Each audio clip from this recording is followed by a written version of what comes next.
When the Rieman's dynasty ended, the power in the Second Empire came to the Akaviri potentates, and they ruled for 430 years. When the last of them fell to the assassin's blade and the interregnum began, most remaining Saesi of the empire have fled and many congregated in Elsweyr, south of Riemann, where they established a village, Hakoshe. The Khajiit of the region referred to them as men of the Rim, or Rimmen. In the year 560 of Second Era, the Nahatan flu begins spreading in Stormhold, and soon finds its way to Elsweyr. The Khajiit, as mercantile as they are, become an easy prey for the disease. Ports, caravan trails, trade hubs, all quickly spread the flu throughout Elsweyr. Senchal and Orcrest were hit the heaviest, as even more than 20 years later, Senchal's outskirts remained burned and charred remains of panic and paranoia that overtook the city. Orcrest, on the other hand, became a trap, where the infected included everyone who dwelled in the city. They remained there till the end, unable to pass the city walls. The Khajiit were greatly weakened by the plague, and many have died. Seeing their neighbors reeling, the Colovians have invaded Anequina. They were also victims of the flu, but less than catfolk. As such, they sought resources and were driven by will to survive and conquest. Fortunately, only the northern parts of Anequina fell to their raids, as the Cats have organized resistance, and after several battles in 562nd year, Orcrest and Riverhold were recaptured and Colovians driven off. Suffering from both sickness and invaders, the Khajiit began to rebuild. Peace returned to land, but not for long. 8 years later, an envoy arrived from the imperial city. It was Euraxia Tarn and her mercenaries, who came representing Emperor Varen to pay respects to King of Riemann, Hemakar. He welcomed her in his palace, hoping for good relation with Cyrodiilic Empire, but he couldn't have known that Euraxia's planning to usurp the throne. Driven by lust for power and ambition, she murdered the king and his family, declaring herself the Queen of Riemann. She used her mercenaries to enforce obedience and peace onto the recovering population of the Khajiit.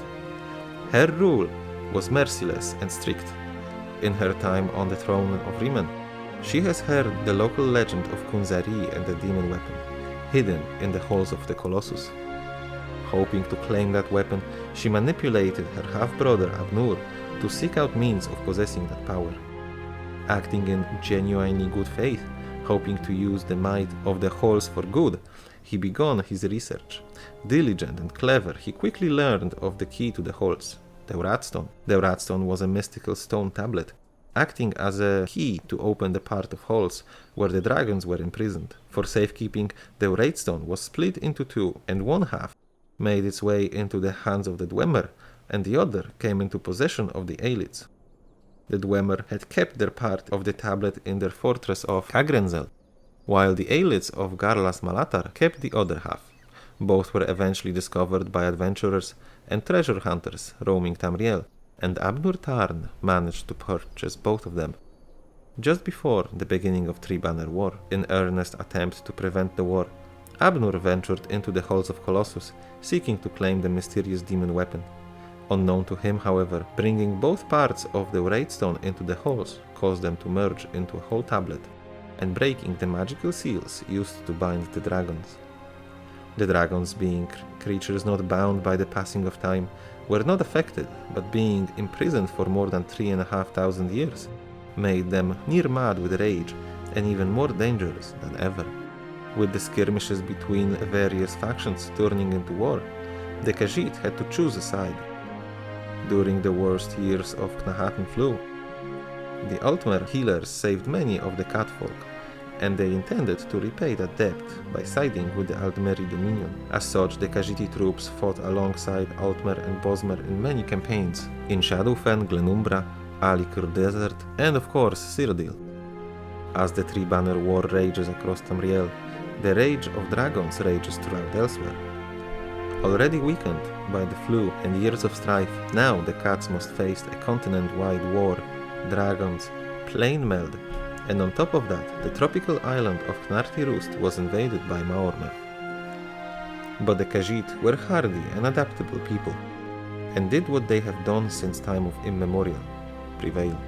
Abnur has gathered his friends and allies, and managed to end his sister's tyranny in Riemann. Then, Along Saisahan and the Vestige, they reclaimed ancient dragon horn, artifact made from actual horn of a dragon, carved into a battle horn, whose sound weakened dragons and instilled them with fear, as if the piece of one of their slain kin reminded them of their own fallible flesh.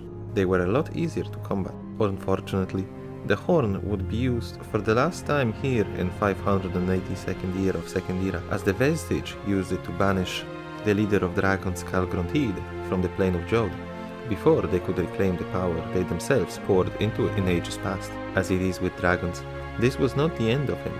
Another dragon, Lad Fulon, was imprisoned by Khajiit hero Jidari in ages past. Sensing the return of his master, Calgrontiid, he broke out of his imprisonment beneath Doomstone Keep. Carrying out his leader's plan of rivaling Akatosh himself, Lad Fulon established an order of followers, so-called the New Moon Cult. Just like his kin in ages past, he chose a leader of his cult and made him a dragon priest. Many were lured into their ranks, as many Khajiit were broken by war, plague, and needed a sense of unity and belonging. With the fanatics' worship, Lad Fulon's power grew, and when one of the honorable dragons, Nafalar, returned to once more battle with his nemesis, he could not best him. However, the Red Dragon empowered the Mask of Alkosh for the Vestige, granting him power to slay Lad Fulon and bring an end to the New Moon cult. It would seem that Nafalar did not wish to repeat his mistake, which costed Jidari her life. So far, Calgrontiid sought power through his own power, Lad Fulon through manipulation of mortals, but there were also those who sought power through deceit. Remember when back in First Era, Pelinal Whitestrake aided Alicia in her rebellion, how he led a pogrom and massacre of the Aelids and other elves. When he encountered the cat folk, he has mistaken them for another race of elves. In his error, he slaughtered many and pushed deep into the Elsweyr province. Many more would have perished in his killing light and sword, but Alkosh himself intervened and cast Pelinal out of Anequina. The Khajiit later built Sunspire in this place as a monument to Alkosh. And so, along Calgrontiid's many dragons were released, but 3 split from his group. They were Nakrintas, Lokestis, and Yolnakrin.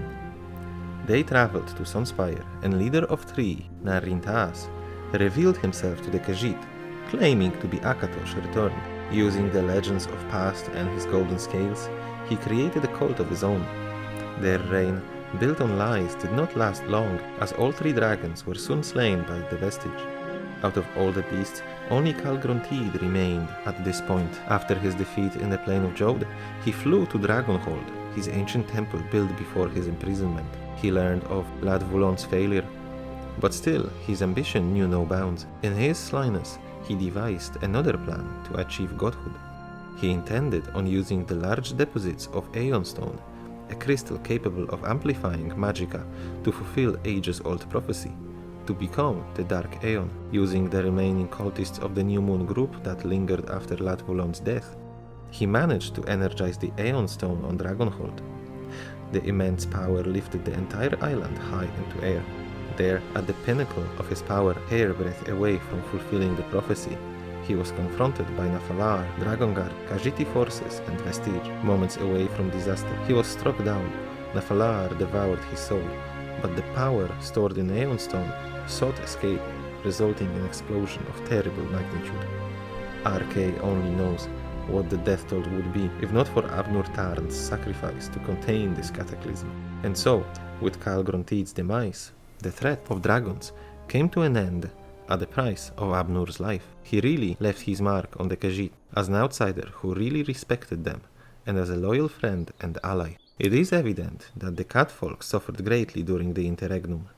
They faced the Plainmeld and Molag Bal's forces, dragons posing to be Alkosh, dragons forming fanatical cults, dragons seeking to possess the power of the moon, deadly disease, and the Three Banners War. They struggled, and they prevailed. Being finally free from all of these threats, the Khajiiti have set to rebuild. Many of their cities were destroyed, land ravaged, lives lost, and now was the time to recover.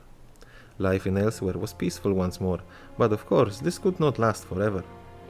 270 years later, the Tiber Wars begin in 852 of Second Era. Tamriel's respite comes to an end, with Tiber Septim setting out to conquer the whole continent. At first he focused on the northern lands of Skyrim and High Rock. Then fell the province of Hammerfell. After Armistice, Tiber Septim became the owner of Numidium, which he had transported out of Morrowind and into Cyrodiil, where it was studied by Zurinarctus, a battle mage and Septim's advisor. His conquest of Elsweyr was swift and brutal, but the Khajiit rebelled over and over again. Garrisoning his troops across the province, it gave him access to the halls of Colossus, now vacant. As his armies clashed with the Catfolk freedom fighters, he reconstructed the brass golem. Tiber needed it to truly seize control of Somerset Isles and the Altmer who lived there. But first, he wanted to test his new weapon, and the Khajiiti guerrilla fighters were just the target. The brass tower was activated near Riemann. It is not clear what the Numidium did, how exactly it combated the uprising, but the Khajiit who witnessed the events were traumatized beyond belief. Even centuries later, these events are rarely spoken of, and if, then they bring only pain. As harrowing as it was, the Numidium was more than effective, and the Khajiiti had no chance but to accept the imperial rule. A while later, in 896 of Second Era, with the surrendering of Somerset Isles, the Tiber Wars ended. With his victory, he unified the entire continent under a single banner and created the Third Empire. This year was also the last in the Second Era, as with the beginning of Septim Dynasty, he also declared the beginning of a Third Age. Despite the initial reluctance and outright resistance to becoming part of the Empire, the Khajiiti prospered during the Third Age. Their borders were open, but their land mysterious and unknown to outsiders, their culture alien and strange. This meant not many dared to venture into the Elsweyr. The exception were, of course, the merchants and the legions. As such, the province grew in wealth, and the Khajiiti traders also traveled outwards in pursuit of coin. The nation would be left reeling from the sudden massacre of Torval. The neighboring Bosmer claimed to have retaliated after being attacked themselves, but the point is, they slaughtered over 1,000 civilians in the city before being driven off. With this atrocity, the 5-year war, which lasted from 395th to 400th year of Third Era, the two races were always at odds in regard to the border of their lands. The Xylo River formed a natural divide, but both claimed the other's banks as well. The 5-year war was a fierce and bloody conflict, ultimately resulting in a Khajiiti victory as they claimed the western bank of the river and pushed the Bosmer to a point where in desperation they invoked the Wild Hunt. Despite their drastic measures, the Bosmer had no other choice but to concede. Not long after the war, the Oblivion Crisis struck Tamriel. In the year 433 of Third Era, portals to Deadlands opened across Tamriel. Droves of Daedra poured through, spreading mayhem and death. Cyrodiil and Somerset Isles were hit hardest, most likely due to presence of towers. No records exist of Elsweyr being invaded, but the gates did open in Blackwood in Colovia, and certainly the Khajiit also had their struggles against Mehrunes Dagon's forces. The conflict lasted a year but ended with the Septim Dynasty coming to an end. In retrospect, this was necessary sacrifice to save the continent, but a heavy price to pay. Essentially, the survival of Tamriel's people exchanged for the downfall of the empire. With no rightful successor, turmoil spread through the land once more, and certain factions sought to take advantage of it. In the year 48 of Fourth Era, Main, the spiritual leader of Khajiit, was assassinated by unknown aggressors. As blame was tossed around and uncertainty grew, the southern parts of Elsweyr descended into infighting. 50 years later, the most gut-wrenching calamity struck the Catfolk. In 98th year, the both moons, Maser and Secunda, vanished, disappeared, gone. This caused all Khajiit young to be stillborn, as the moon's faces control the forestock form of the individual Khajiit. Once more, the proud desert walkers were brought low. This torment lasted for 2 years. When the moons inexplicably reappeared, the Khajiit were certainly relieved but also curious, as to this day no explanation was given. Except the Talmor, secretive organization of the High Elves, claimed it was their doing that the moons returned. Not having any better reasoning, the Khajiit were grateful to the Altmer, so much in fact that they have pledged themselves to the Elves, and Elsweyr became a client state to the Somerset Isles. To ensure their control over the Khajiit, the Altmer have split the province back into the two kingdoms of Palatine and Anequina. At this point, The empire has lost all control and influence over the Elsweyr province. Having formally becoming part of the Third Aldmeri Dominion, the Khajiit facilitated the start of the Great War of 171 by accommodating Aldmeri troops in Elsweyr in preparation of a surprise attack. Led by Lord Narfin, the High Elven army set camp on border between Elsweyr and Cyrodiil, from where they launched a surprise attack on the cities of Leyawiin and Bravil, and both were sacked. In the climax of the war, which lasted 4 years, the imperial city fell to the invaders, but the elves did lose a war. While they are not mentioned, the Khajiit certainly participated in the battles on Altmerside, even if only as auxiliaries. The history of Khajiit is full of pride, but also of sorrow. Once they were wealthy and prosperous race, their lands spreading far and over the ages, they fell from their former grace. The hardships they endured made them stubborn and resilient people, able to find joy even in dark moments. Who knows what will the Fourth Era bring for the catfolk? Will they win their independence once more, or are they doomed to serve the elves?